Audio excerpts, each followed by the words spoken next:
Se é o seu primeiro dia aqui nessa casa, que ela se torne um lar para você. Amém? Muito bom. Muito bom rever alguns. Está vendo outros novos. Quem está aqui pela primeira vez hoje? São muito bem-vindos, viu? Deus possa, de fato, firmar os passos e os pés de vocês em nome de Jesus. Que bom. Feliz nosso primeiro culto hoje. E eu creio que Deus, de fato, tem uma palavra para você. Deus quer ministrar o seu coração, o seu espírito. Assim, estou muito empolgado no meu espírito. Muito empolgado. Deus tem falado de diversas maneiras conosco, mas a maneira que Ele mais fala é na intimidade. E essa intimidade vai gerando em nós, assim, um hábito de olhar para as coisas de maneira muito diferente quando nós não estamos conectados a Ele. Existe muito pessimismo nos nossos dias, você já parou para observar isso? A maioria das vezes você se conecta com pessoas que elas estão sofrendo ou chorando por alguma coisa, uma situação, e a maioria das vezes essas mesmas pessoas elas não conseguem extrair o melhor por conta do sofrimento, por conta da carga que estão carregando. Mas quando nós estamos conectados em Deus e conectados na Sua Palavra, Deus nos mostra o melhor. É possível, amados, tirar do caos coisas boas, sabia disso? Recentemente eu estava vendo uma matéria, meu filho trabalhou e participou de uma matéria recentemente, de uma propaganda, ele trabalha com marketing, ele trabalha com publicidade, e não sei quantos de vocês se lembram, né, agora no começo da guerra aí, Ucrânia e Rússia, a Rússia destruiu uma das cidades chamada Mariupol, quantos se lembram? Primeira cidade ali, perto da divisa, e a cidade foi completamente destruída. E aí todas as pessoas que estavam na cidade tiveram que migraram para outros países, outras localidades, e lá havia um time oficial de futebol, um time que disputava a primeira divisão no país. E com as pessoas dispersas, né, a cidade foi destruída, mas o pessoal da publicidade, eles entenderam que poderiam restaurar um sonho na vida daquele povo e na vida daquela nação. Então eles foram em busca de todos os jogadores, os profissionais que atuavam naquele time e reuniu todos esses profissionais do futebol juntos de novo e iniciaram um projeto com eles para que o time fosse mantido em pé e funcionando e jogando e se preparando para quando tudo for restaurado eles possam voltar bem. Então eles estão numa cidade aqui, perto de Guarapuava, aqui no Brasil, aí no Paraná, né? 75% da cidade são ucranianos. Então é possível, amados, do meio do caos você tirar algo bom. É possível. Às vezes nós olhamos e vemos que tudo está perdido e isso nos arremete assim a muitos abatimentos. Eu acredito que Deus trouxe você aqui para mudar a sua realidade hoje. Amém? Você precisa olhar para as destruições, para as ruínas, e você precisa entender que você serve a um Deus que é todo poderoso. Quantos creem nisso? Ele pode mudar a sua história, Ele pode mudar a sua realidade no meio do caos. Então, amém? Vamos junto? Muito bom, muito bom. Eu quero falar com vocês hoje, o título da mensagem é Mais que um Objetivo. Eu tenho percebido, dentro disso que já estou colocando para vocês, né, com essa visão pessimista de muitas pessoas, às vezes nós paramos em meio aos processos, amados, porque nós focamos toda a nossa energia nos objetivos. Quando você foca toda a sua energia no objetivo, você não entende os processos. E por não entender os processos, em meio aos caminhos, você para. A questão é o seguinte, todos nós temos um alvo e um objetivo. A Bíblia nos ensina a nos manter nos objetivos que Deus nos deu. Paulo chega à expressão de que, olhando para o autor e consumador da sua fé, Cristo Jesus, ele seguiu e prosseguiu em todo o tempo e não parou. Havia um objetivo na vida de Paulo, havia um objetivo na vida dos profetas, havia um objetivo na vida dos apóstolos, havia um objetivo na vida de Jesus, mas eles entenderam os processos em meio aos objetivos que deveriam ser alcançados. Colocamos toda a nossa energia no objetivo e quando as coisas não acontecem da maneira que nós esperamos, nós nos frustramos e paramos. E Deus quer mudar essa realidade na vida da igreja.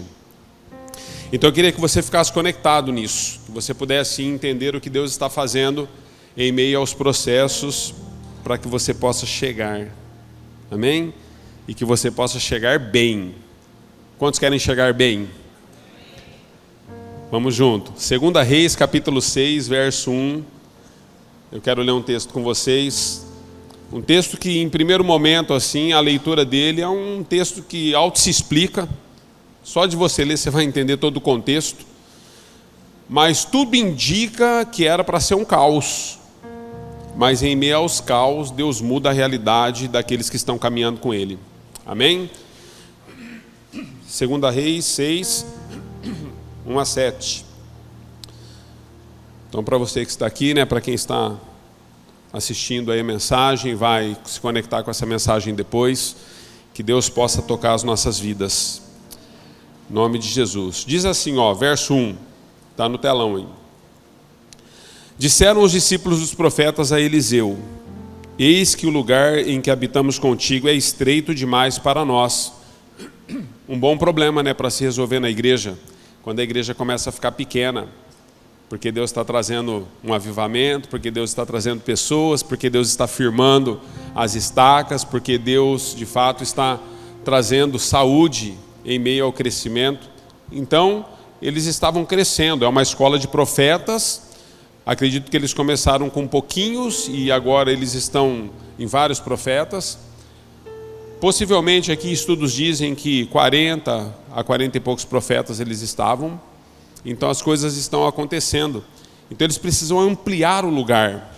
Então o verso 2 diz assim: vamos, pois, até o Jordão, tomemos de lá cada um de nós uma viga e construamos um lugar em que habitemos. Respondeu ele, Eliseu, né?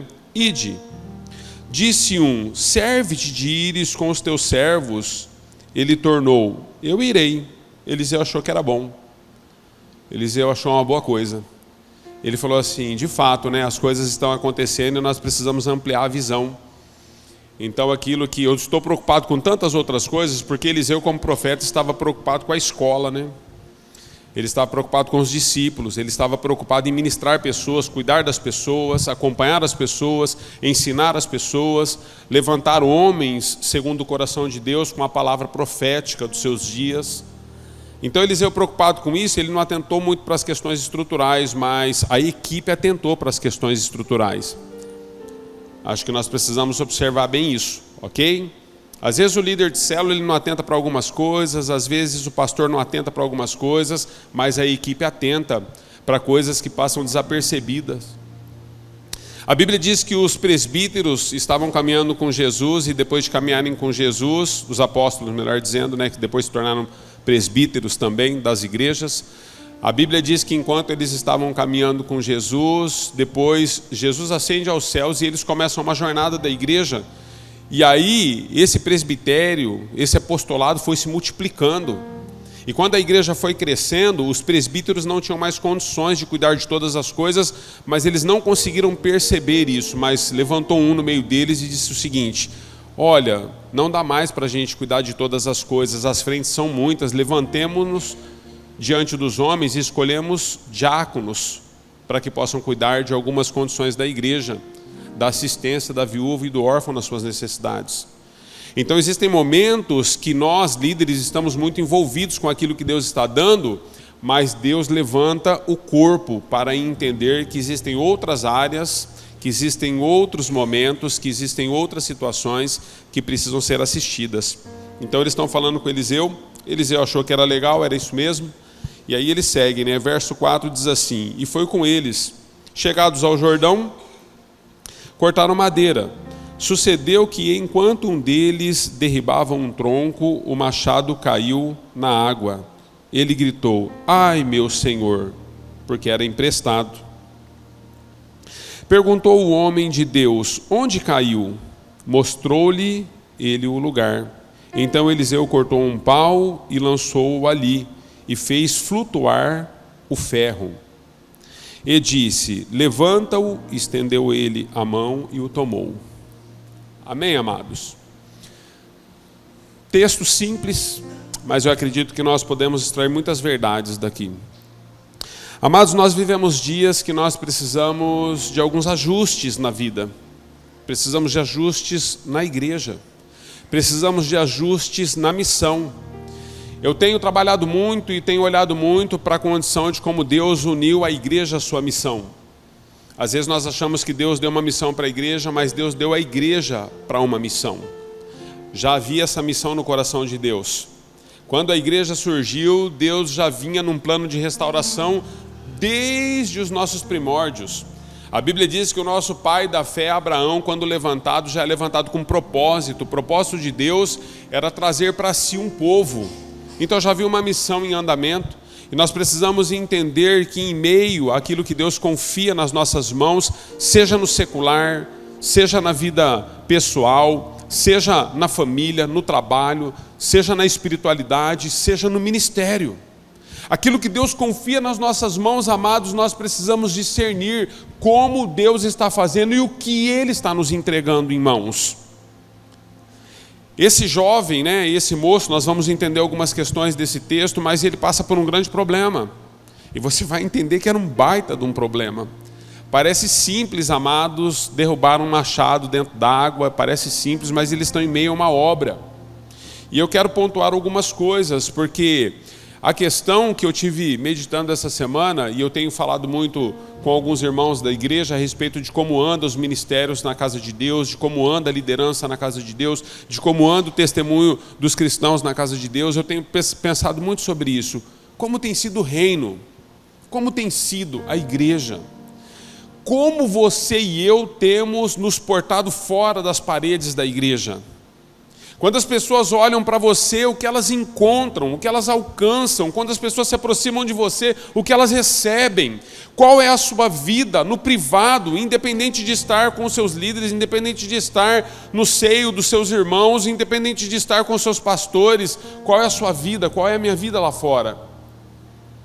Porque se nós de fato não entendermos o processo, nós focamos muito nos objetivos que nós desejamos alcançar, mas o nosso testemunho está completamente desconectado daquilo que Deus está fazendo.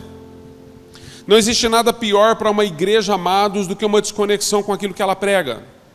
Às vezes nós pregamos algo e vivemos completamente diferente daquilo que ministramos e pregamos. E Deus está nos levantando nesses dias para que a gente de fato possa cumprir o propósito. Nós estamos organizando uma conferência para jovens agora em outubro, era em novembro, trouxemos para outubro por conta de algumas conexões, e nós queremos falar um pouco sobre a missão da igreja nos nossos dias. A missão dos jovens e dos adolescentes nos nossos dias. Existe uma missão em andamento, e quando nós estamos em meio a essa construção, nós precisamos entender que as ferramentas que nós temos usado, elas precisam ser reavaliadas, reanalisadas, cuidadas. Quando Deus passa em revista o seu exército, amados, nós precisamos tirar a poeira dos nossos escudos. E nós precisamos estar com as espadas desembainhadas nas mãos. Às vezes Deus passa o seu exército em revista. E a maioria das vezes Ele pega muitos de nós fora de posição de sentido. Não entendendo o que estamos enfrentando e vivendo. Mas Deus deseja levantar um povo que está entendendo o seu momento, que está entendendo a sua obra.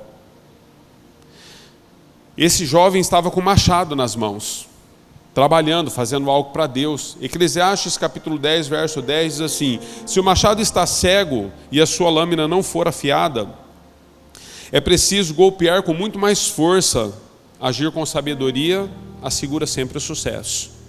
O que é agir com sabedoria, amados? É nós entendermos que todas as vezes que você trabalha com uma ferramenta cega, você vai ter que desprender muito mais esforço no que você está fazendo.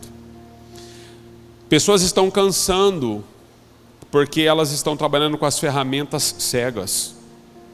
A vida de oração já não existe mais, o jejum já não existe mais, a cumplicidade com as coisas de Deus já não existe mais, o quebrantamento, o perdão já não tem. E nós vamos trabalhando com ferramentas cegas.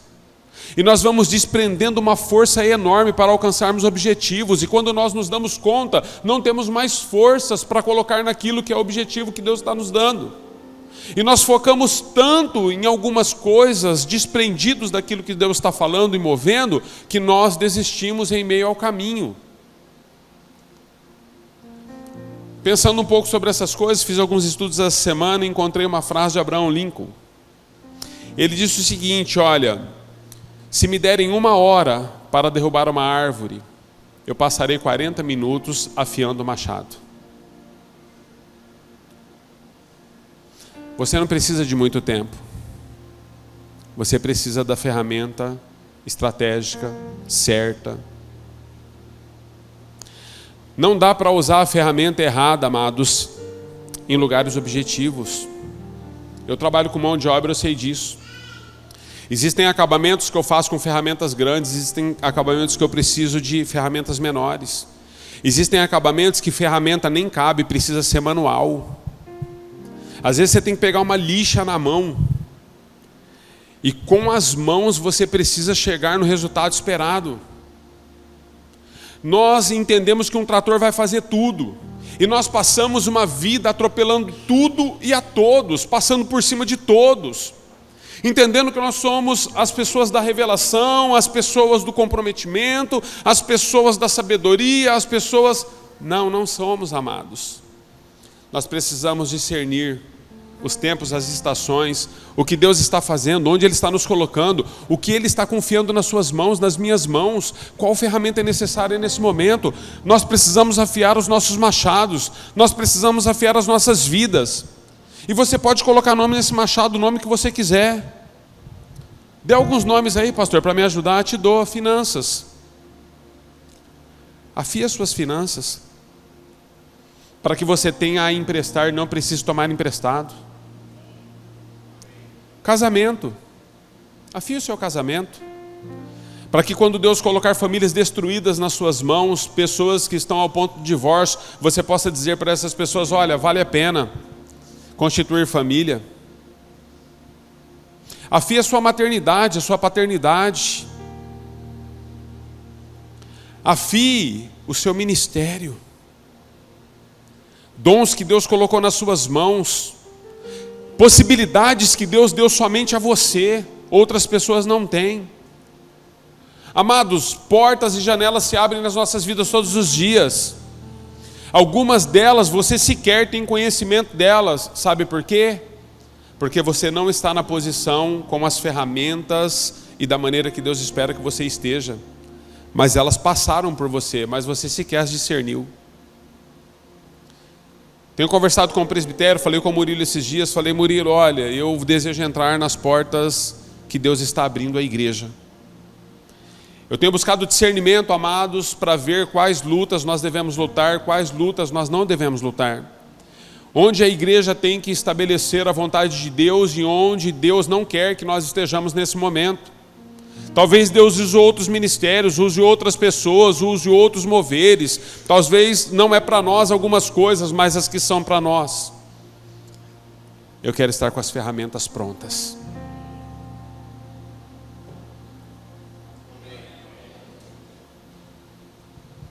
Deus conta com você. Deus espera que você possa entender o seu mover. Eu quero falar algumas coisas sobre esse texto para que nós possamos realinhar a nossa vida, em todos os aspectos da nossa vida. Tudo que você é, tudo que você tem. Essa é uma manhã daquilo que Deus confiou nas suas mãos, passar pelo crivo da sua palavra. Não tem a ver com o crivo da comunidade, não tem a ver com o crivo de uma instituição, não tem a ver com um pastor, com uma liderança humana, com aquilo que Deus tem para você segundo a sua palavra. Eu quero que você possa observar algumas coisas nesse texto conosco. Primeira coisa, perdas não calculadas. Existem momentos na sua vida e na minha vida que nós vamos estar fazendo coisas para Deus, coisas pessoais, vivenciando e se movendo em situações que são sonhos e projetos antigos, coisas das quais você sonhou por anos e só agora eles foram colocados diante do Senhor e diante da sociedade em movimentação. Mas haverá perdas das quais eu e você jamais calculamos quando estamos em meio àquilo que tanto temos como objetivos. Às vezes é no ministério, às vezes é no casamento, às vezes é nos relacionamentos, às vezes é na sua vida profissional, às vezes é na sua saúde. Perdas incalculadas, nós não calculamos, amados, inesperadas. Esse texto está dizendo que esse jovem, ele estava cortando um tronco com um machado nas mãos e de repente o machado se desprende do cabo e o ferro cai na água, vai para o fundo de um rio. Eu acredito que ao iniciar essa obra, esse jovem jamais pensou que perderia o machado das mãos.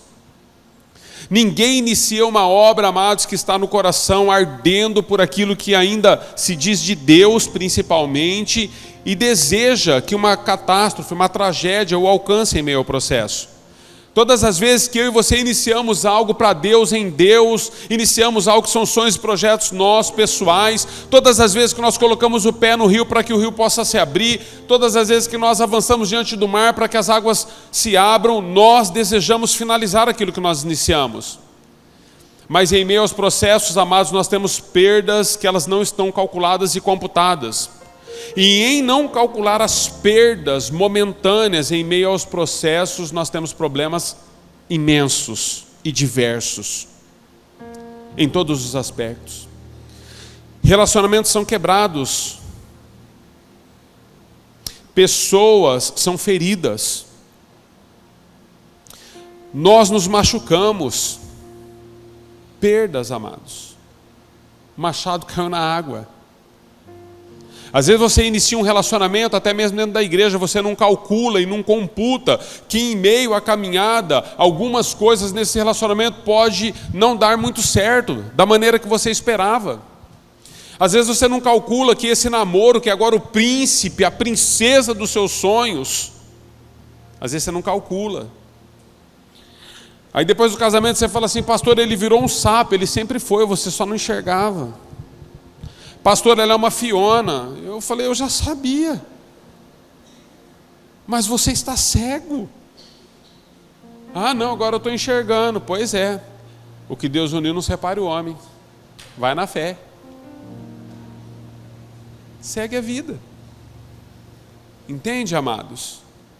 Perdas. Em meio aos processos, para alcançarmos os objetivos, você tem perdas, você precisa computar algumas perdas que você vai ter. Às vezes nós estamos deslumbrados com algumas coisas, queremos fazer investimentos, né? Ah, agora eu vou para o dropship, vou ficar milionário. Ah, agora eu vou investir na bolsa. Às vezes nós não entendemos, amados. Você sabia que a maioria das bolsas, elas fecham, né? Ninguém anda com bolsa aberta. Um dia a bolsa se fecha para você. A gente só entra assim. Essa semana eu fiquei tentado a comprar um terreno que estava no... Como é que chama lá, Murilo? Como é que chama? Estava no leilão. Parecia um terreno de leilão ali, era a cara da igreja. Fiquei tentado, aí falei, vou consultar os sábios entendidos do assunto, né? Aí liguei para o Murilo é advogado. Ele falou, pastor, nem tudo que reluz é ouro. Aí eu falei, por quê, filhote? Ele falou, o que acontece? Tem que saber o porquê foi a leilão.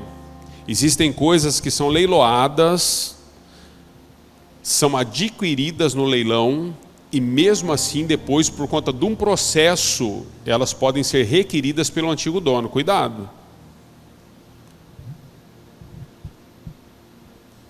Eu conheço irmãos aqui da igreja que comprou carro em leilão, chegou lá, o motor estava fundido. Não calculamos, amados.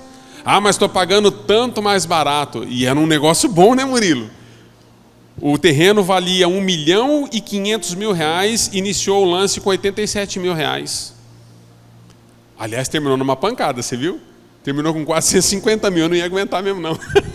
Estava aguentando nem os 87? Amados, nós precisamos entender isso. Em meio ao caminho, quando os nossos olhos estão assim deslumbrados com aquilo que nós estamos fazendo, nós não achamos que vamos perder algumas coisas. Cuidado, cuidado. Segunda coisa, amados, quando nós estamos em meio aos processos, quando nós estamos focados somente naquilo que é objetivo nosso, nós não percebemos que algumas coisas fogem do controle. Olhando para esse rapaz, parece fácil, né? Nós lemos aqui, mas deixa eu dizer para vocês, o profeta Eliseu não era conhecido e reconhecido como um profeta bonzinho, irmãos. O profeta Eliseu, a Bíblia diz que ele era calvo, careca. Por que a Bíblia diz? Porque a Bíblia diz que um dia ele estava passando, tinha 50 adolescentes, e chamaram ele de careca. Se chamou é porque ele era calvo, alguma coisa ele tinha, né, irmão? Chamaram ele de careca. Está na Bíblia. Aí ele falou assim, ó, que um urso coma vocês. A Bíblia diz que o urso veio, comeu 42 adolescentes, sobrou só 8. Os 8 que sobraram foram para dizer assim, ó, não brinca assim não, que ele não gosta. Chama ele de careca não, que ele fica bravo. Sobrou 8 lá para falar para os outros amiguinhos. Falou, rapaz, não mexe com Eliseu não, Eliseu é meio desalinhado. Chamar ele, rapaz, tem coisa que ele não gosta não. O que acontece, amados? Às vezes as coisas fogem do controle. Eliseu era um cara bravo. Era um homem de milagres. Ele sucedeu Elias, né, que veio antes dele. E a Bíblia diz que ele teve porção dobrada do que Elias fez.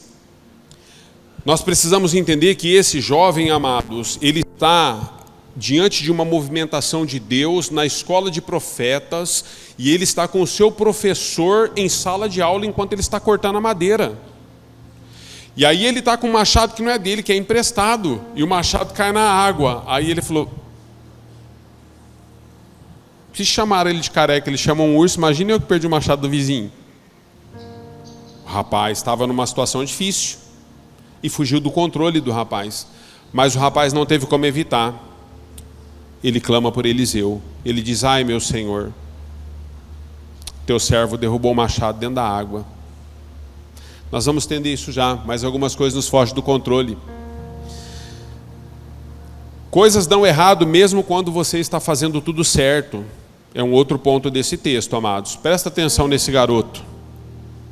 Esse garoto era um aprendiz de profeta, estava numa escola de profeta, estava debaixo da vontade de Deus, caminhando com um homem de Deus, debaixo da liderança do homem de Deus, com a aprovação do que estava fazendo pelo homem de Deus, porque ele falou para Eliseu,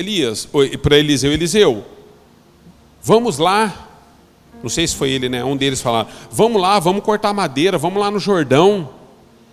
E Eliseu aprovou, tinha aprovação da liderança no que ele estava fazendo. Não significa que fazer as coisas certas com as pessoas certas, nos dias certos, nos lugares certos, não significa que vai dar tudo certo. Às vezes você pode estar fazendo coisas certas, com pessoas certas, nos lugares certos, e algumas coisas podem dar errado. Esse texto nos ensina isso. Porque nós vivemos uma sociedade onde nós aplicamos muito a lei da semeadura, nós dizemos que a lei do retorno é tudo para nós. Existem alguns momentos na Bíblia, amados, que a lei da semeadura não é tudo, e que a lei do retorno também não é tudo. Jó era um bom homem, íntegro e fiel. Mas a Bíblia diz que em um dado momento Deus permitiu Satanás tocá-lo. Ele estava fazendo tudo certo. A Bíblia diz que Jó tinha 10 filhos, amados, e Jó sacrificava todos os dias pelos seus filhos. Jó fazia culto por todos os seus filhos, todos os dias diante de Deus. Já pensou nisso? Eu acho que ele começava de manhã, acabou o dia, 10 filhos. E todos os dias ele, diante de Deus, apresentava os seus filhos em sacrifício. Estava fazendo tudo certo, conectado com Deus. Não ficou boas as coisas para ele. Pastor, o que o senhor está querendo dizer? Eu quero dizer para você que enquanto igreja, amados, enquanto células, enquanto família, enquanto ministros, líderes, você pode estar fazendo a coisa certa, mas ainda há a possibilidade de nem tudo dar certo para você. Paulo estava pregando em Listra, em Derbe, foi apedrejado até quase a morte. Pedro estava pregando, fazendo a coisa certa para Deus, foi para uma prisão. Homens e mulheres estavam fazendo a coisa certa para Deus, em momentos certos, em lugares certos, da maneira que Deus esperava, foram decapitados, mortos, queimados vivos, jogados nos coliseus diante de leões. Mas sabe o que é mais impressionante de tudo? Deus fez questão, Hebreus capítulo 11, ele faz questão de citar essas pessoas. Pessoas certas, nos lugares certos, fazendo as coisas certas, que humanamente dizendo terminaram mal. Mas biblicamente, teologicamente dizendo, terminaram bem. Porque os seus nomes foram escritos no livro da vida, e de lá nunca mais se apartou. Eu quero chegar com você que vitória, triunfo humano não é tudo para mim e para você. embora agradar a Deus. Nós precisamos agradar a Deus, queridos. Nós precisamos agradar a Deus. Os nossos objetivos nos fazem agradar a si mesmos, nos fazem agradar homens. Outra coisa, amados, coisas não ajustadas trazem perdas inesperadas e às vezes irreversíveis para as nossas vidas. O texto está dizendo que esse garoto, ele está cortando uma árvore e o machado escapa do cabo. Tudo indica que faltava uma cunha no machado, na madeira. Tudo indica que esse machado que ele estava usando já não estava bem fixo, bem ajustado, bem apertado no ferro. A madeira não estava legal, mas ele seguiu trabalhando assim. E eu quero então aqui entrar num aspecto um pouco mais profundo com você. Ao longo dos anos, amados, tem sido muito difícil para nós como lideranças e como pastores. Não tem só a ver com a comunidade, porque você vê isso em outras comunidades também, você vê isso em outros processos também. Mas pessoas, amados, que por conta de não ajustarem coisas que Deus exige ajustes, como elas têm sofrido na vida. Pessoas têm perdido as suas famílias, têm perdido seus bens, têm perdido a sua saúde, pessoas têm perdido a sua paz, por não ajustarem o foco daquilo que Deus tem para a sua própria vida. Eles entendem que tem a ver sempre com o outro, eles entendem que é uma responsabilidade da comunidade, eles entendem que é uma responsabilidade das instituições, é uma responsabilidade da sociedade, é uma responsabilidade do governo. Não é, queridos. Nós precisamos ajustar arestas das quais Deus precisa que eu e você nos policiemos. Nós precisamos nos avaliar. Ajustes não feitos trazem tragédias nas nossas vidas. Homens e mulheres que estão lamentando todos os dias pela perda de filhos. Homens e mulheres que moram debaixo do mesmo teto, mas não têm mais um lar. Jovens e adolescentes que perderam completamente a sua identidade e se entregaram a tudo aquilo que viu nesse mundo. Não existe mais uma identidade neles, porque a identidade foi deturpada, foi distorcida, foi destruída, porque não ajustaram coisas em momentos dos quais Deus exigiu um ajuste. Existem ajustes na sua vida que eu e você precisamos fazer. Existem conexões que nós temos, amados, que elas precisam ser quebradas. Se você não ajustar isso, você não vai suportar o dia mal. Existem ajustes e conexões que você precisa desenvolver, você ainda não tem. É por isso que você não tem lastro nos dias difíceis. Porque você não está ajustando as áreas que Deus tem dito para você. Olha, eu não brinco com isso. Você está achando que eu estou brincando. Eu não brinco com isso. Não brinque com aquilo que Deus despreza, queridos. O que vai sobrar na sua mão no restante da sua vida é segurar em algo desprezível, querendo explicar para Deus que as suas ideologias, as suas filosofias, o seu amor, a sua caridade, a sua entrega. Não, amados, eu não vou conseguir dizer isso para Deus naquele grande dia.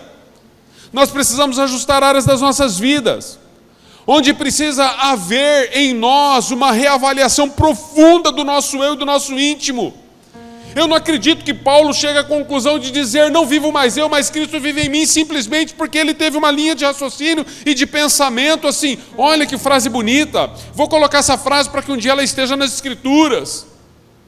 Quando Paulo está dizendo: não vivo mais eu, mas Cristo vive em mim, Paulo está entendendo a profundidade daquilo que o alcançou, de que todas as coisas à sua volta agora era considerado como esterco, porque ele conseguiu compreender que nada nesse mundo, não existe nada nesse mundo, amados, que possa nos dar a paz que só Ele pode nos dar. A paz é uma promessa.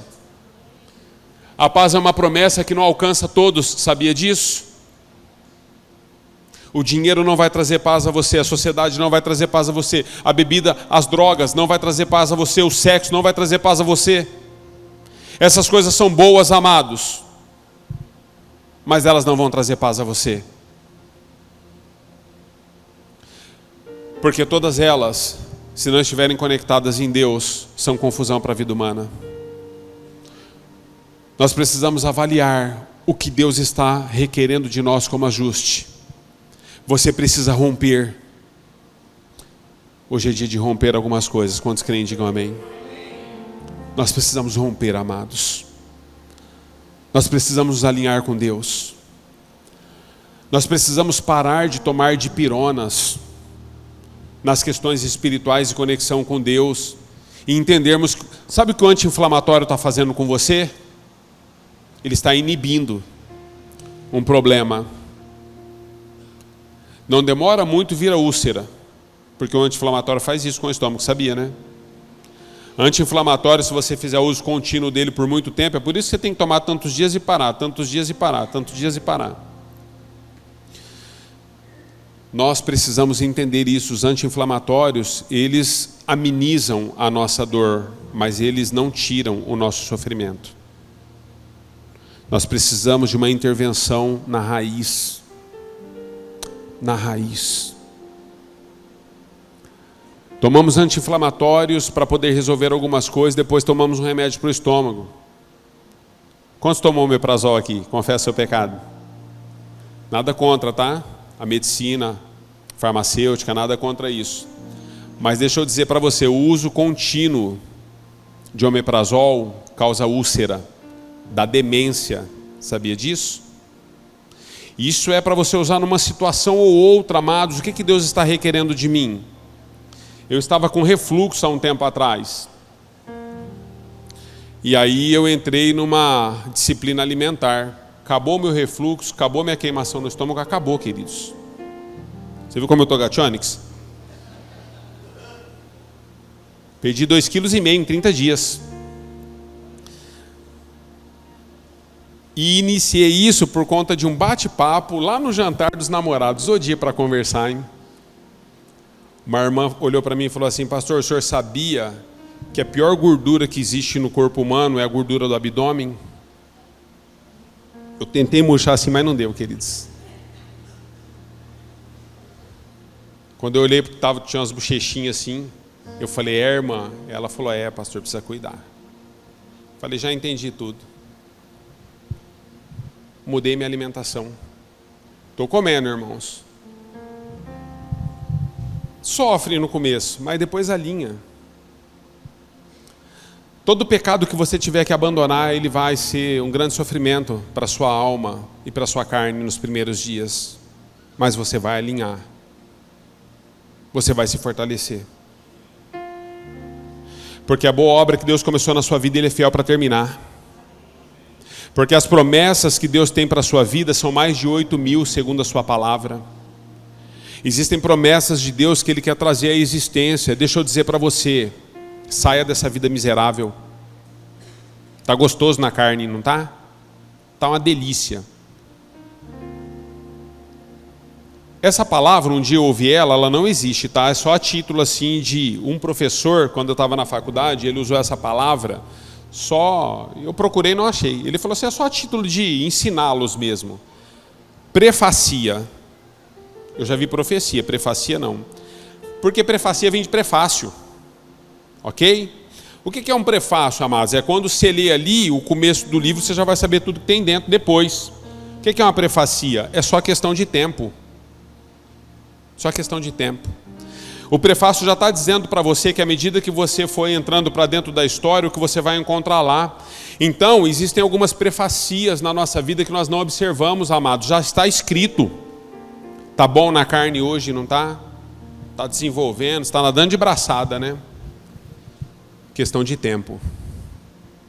Questão de tempo. Não vai dar bom. Você precisa alinhar. Nós precisamos ajustar, queridos. O que parece bom hoje, há caminhos que ao coração do homem parecem bons e perfeitos, mas eles conduzem à perdição e à morte. Provérbios capítulo 4. Então, com todo respeito e amor a você, estou dizendo em amor, vou sorrir para você não achar que eu estou bravo. Esse caminho é de morte. Você precisa sair dele. Senhor, eu não tenho forças. Ele vai te dar. Porque quando o machado caiu, o menino recorreu ao profeta. Ele falou, eu não consigo resolver, mas eu conheço uma pessoa que pode. Eu conheço uma pessoa que pode resolver o seu problema. Se você entrou aqui hoje, seja qual for a circunstância da sua vida, Ele se chama Jesus. A Bíblia diz que há mais de 2000 anos atrás Ele subiu numa cruz em favor da sua vida e entregou o próprio sangue em teu favor. Ele se doou completamente por você. E tudo que Ele deseja assistir em você e através de você hoje é o cumprimento da sua palavra.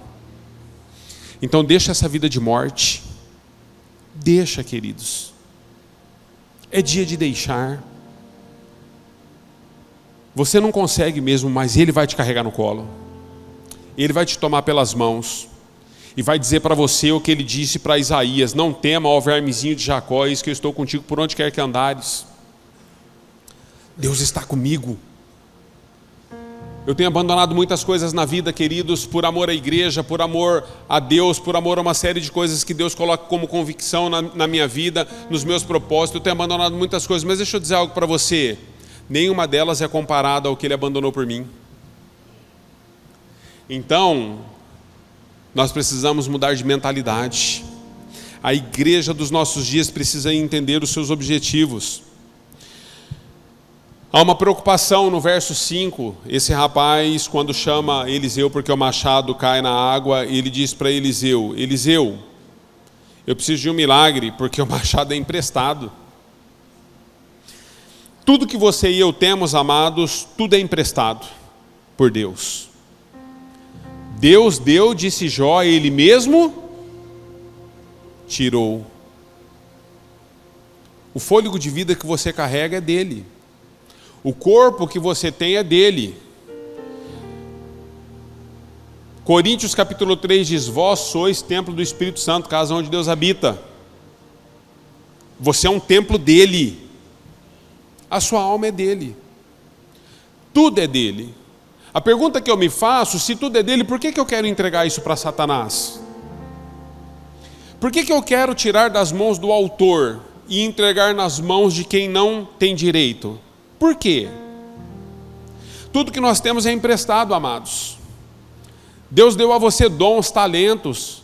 Deus deu a você capacidades. Deus deu a você habilidades que outros não têm.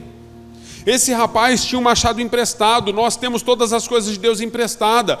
Deus nos mostra na sua Bíblia por todo o tempo a maneira que Ele está fazendo, como Ele está conduzindo o seu povo. Jesus conta uma parábola. Mateus 25 fala sobre uma parábola de um senhor que saiu a viajar. Quando ele saiu a viajar, ele chamou 3 dos seus servos. E a Bíblia diz que ele deu talentos a esses servos. A Bíblia diz que quando ele volta, um desses servos não tinha multiplicado o talento nas mãos. Ele tinha enterrado.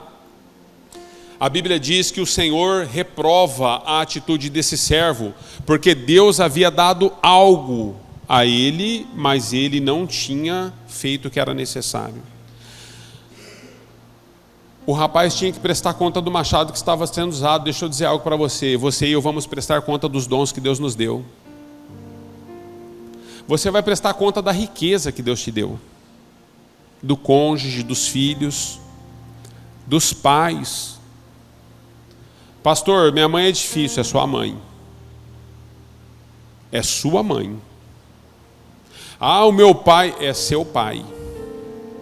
Pode até ter as dificuldades, amado. Pode até não ter um relacionamento assim que, às vezes, eu não quero aqui menosprezar a sua dor, a sua vivência, porque eu lido com aconselhamentos. Tem meninas que foram abusadas pelo próprio pai na infância. Tem bloqueio, está tudo certo. Mas é seu pai. Não dá para falar bem dele? Não fale mal. Não fale mal. Ontem alguém veio falar de política comigo e falou não sei o que, falou assim: olha, certo, está todo mundo que está indo embora do Brasil, pessoa que eu amo muito, muito próxima, o Brasil não tem jeito. Eu falei: nunca mais diga isso. Deus te colocou nessa pátria, você nasceu nessa nação. Se você não pode falar bem, não fale mal, não amaldiçoe a nação que você vive. Não abra a sua boca para palavras que prejudicam a ação de Deus na atmosfera da nossa nação. Profetize. Você pode até discordar do governo, da maneira que o governo governa as coisas. Você pode até discordar da sociedade dos nossos dias. Você pode até discordar do sistema. Mas deixa eu dizer para você, o Brasil é uma bênção. Uma bênção. Eu não andei muito na vida, amados, mas deixa eu dizer para você, eu fui a alguns lugares que eu vi o valor do Brasil. Estando fora dele, eu vi o valor dele. O Brasil é uma bênção. Nós temos que parar de amaldiçoar a nossa nação. Nós temos que separar as coisas. A política pode ser ruim, mas o Brasil é uma bênção. Amém? Quando esse machado cai na água, o que acontece? Eliseu vem e Eliseu não acusa aquele jovem. Ele não pergunta quem foi que derrubou, porque tinha um monte de jovem trabalhando, né? Quem foi?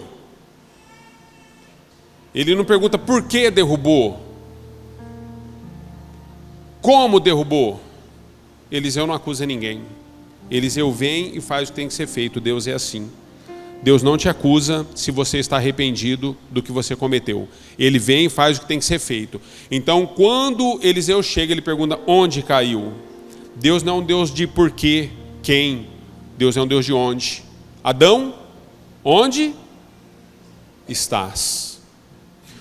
Onde pisar as plantas dos seus pés, eu lhe darei por herança.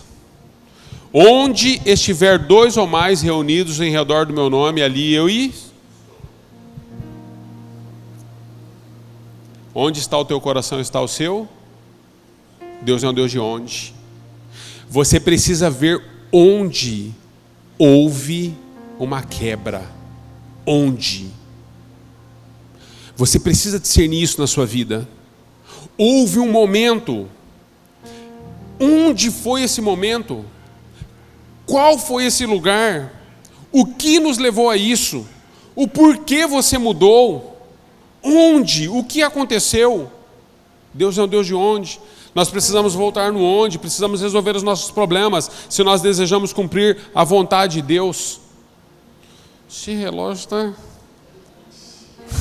Vou terminar, irmãos, estou na introdução ainda. Tá bom, eu vou falar sobre 2 pontos rapidinho, a gente zero, ok? Você me dá mais 3 minutinhos? 3 minutinhos eu encerro. Esse texto nos ensina uma nova forma, queridos. O machado cai na água, se desprende do cabo. O cabo fica com o menino, mas o ferro cai dentro do rio. A Bíblia diz que Eliseu vem e ele corta mais uma madeira, mais um pedaço de viga, mais um pedaço de madeira para um novo cabo. Ele joga na água a madeira, o ferro flutua e aí então a partir daí vai unir os dois. Deixa eu dizer para você, o fato de Deus trazer de volta a ferramenta que você precisa para seguir no processo, não significa que a forma vai ser a mesma. Nós precisamos entender que Deus está usando uma nova forma. Às vezes o cabo que você estava usando, às vezes algo da ferramenta que você estava usando não funciona mais. Tudo começou quando eles disseram, Eliseu, não funciona mais, olha o lugar que nós estamos, é pequeno para nós precisamos de um novo espaço. Deus devolve a você o que é necessário para que a obra dele continue, para que tudo siga, mas ele não devolve o mesmo modelo, ele não devolve o mesmo formato. Nós precisamos mudar, queridos, e entender a nova formatação de Deus para nós nos nossos dias, como ministros, como família, como pessoa. Preciso correr? Então eu finalizo com você dizendo que toda a obra de Deus, ela é vivencial e não só teórica. Esse texto nos ensina isso. Esse texto nos ensina que esse menino está em meio ao processo, em meio ao trabalho, em meio à construção e algo acontece. E acontece com ele, que é um discípulo que está sendo ensinado e trabalhado por Deus. E quando acontece algo com ele, é diferente de viver das experiências dos outros. Você conta testemunhos sobre Deus da vida dos outros. Deus curou fulano. Deus libertou ciclano. Você viu o que Deus fez na vida financeira de Beltrano? E as suas experiências, não existe? Esse rapaz, ele entra, amados, num processo de vivência pessoal com Deus, em experiências profundas com Deus. Uma catástrofe para ele. Para ele, algo assim impossível. Rio Jordão, querido, se você fizer estudo sobre o Rio Jordão, ele era um rio meio água turva, suja. O machado de ferro caiu lá no fundo. Não vai enxergar, não vai saber onde está, irmãos. É impossível. É impossível. Então, Deus é um Deus vivencial, amados, que traz sobre mim e sobre você experiências vivenciais, não experiências dos outros. Todas as vezes que Deus estiver trabalhando na sua vida, Ele vai permitir que milagres possam surgir em meio àquilo que você está vivendo e vivenciando. Porque se não for assim, Ele não completa a obra dEle em você. Ontem à noite eu conversava com um casal e eu falei a diferença para eles entre, na verdade, você deixar herança e legado. Herança é algo que você deixa para alguém.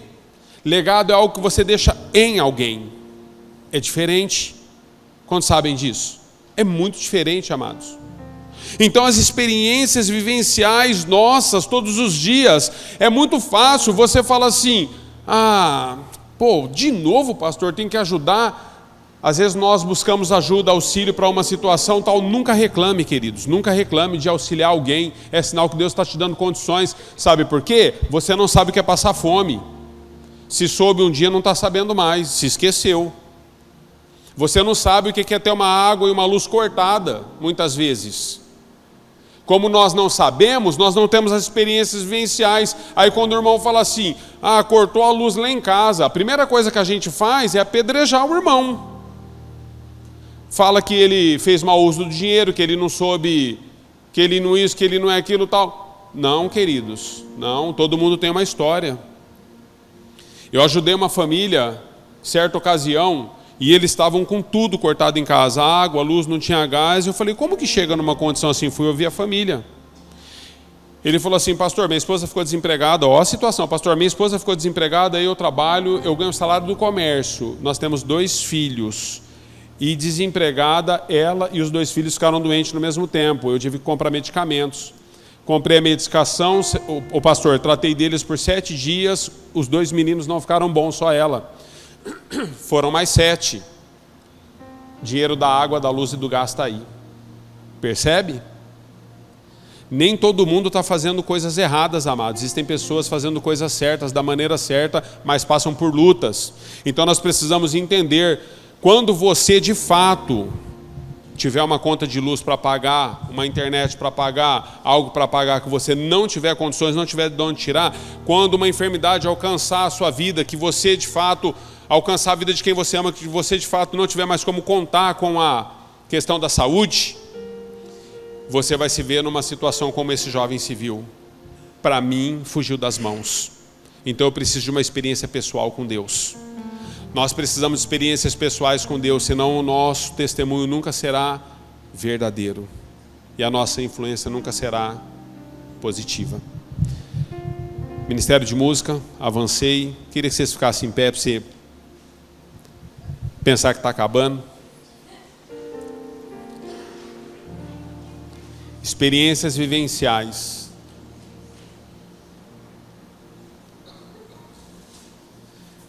Nós vamos finalizar, amados. Eu quero só orar por você. Como eu avancei, né? Não posso segurar muito tempo. Mas eu quero dizer que nós estamos diante de um Deus de restauração e Deus de milagres.